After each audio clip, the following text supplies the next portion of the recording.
Okay, so I've got this semi-installed. Just want to review with you really kind of quick how the bracket fits in there. As you can see, here's the long link, and the little bracket is going to fit in this hole right there. Okay, it's installed at this point, but I've got to snap it onto the to the bracket there, to the metal clip. Let me just talk to you real quick about what this means. This long cable, if you were to take this to the shop or to the dealership, they're going to want to repair this whole, just basically replace this whole cable with the bracket installed to fix the problem if you have this kind of issue. But as you can see, there's nothing wrong with my bracket. That's not the problem. I don't want to take it in and spend $200 or $300 on that and have them do it when it really is just a piece, a missing link over here, which I'm now installed. I'll review that in just a second. For what's this, $20 from the bushing fix company. So you can get Dorman products and other generic types of links or brackets, but you have a hard time figuring out which one fits, and the installation is very difficult. So I tried one with a Dorman. I'm not saying Dorman's not a good company, but very difficult to try to fix it with a Dorman generic when it doesn't fit. Okay, so these are some good things to have on hand. This is the link. This is the fix. Let me review with you how I did that. I couldn't do it with one hand, so I had to put the phone down. So this the bracket in there will fit into this cup. So you put the collapsible side in this orange cup, and it leaves you with this long handle to pull.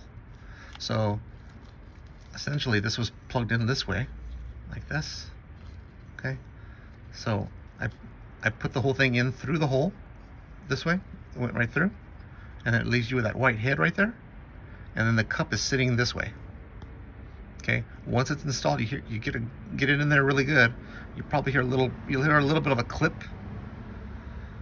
indicating that it's sunk down in there. There's a little ring inside this mechanism that sinks it in. So I've given it a good pop in there. So this is sitting there like this as it's sitting on your bracket. Once it's sitting like that, you pull it out. Okay, just pop it out, and then you're done with this piece. So it's handy to have some grip. Okay, there's that. Now that piece there is going to fit on your bracket this way. So here's the install for that. Pretty simple. Clip. All right, perfectly good now. I figure that'll last me several years. I may not ever have to do this again, but if in the event that happens, no problem. Probably gonna spray a little bit of silicone on here just for basic rain protection and rust protection. There's a spring down in here. This is an important mechanism, but without that bracket holding it in place, you're going nowhere. And FYI, if this ever happens and you're not in gear, you can shift this back to park. You know, right now it's in park, but it goes reverse, neutral, and then drive back here.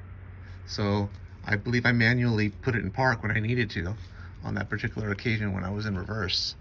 Just to stop being in reverse, you know, you have to be able to be stable in order to fix anything. So that was the day that I fixed it back into, you know, with the bracket that was just barely hanging on.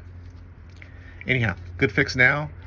Shift it manually if you ever have to do that. I used to do that with old classic cars when the gears would get stuck once upon a time. But it can be done if it has to be done.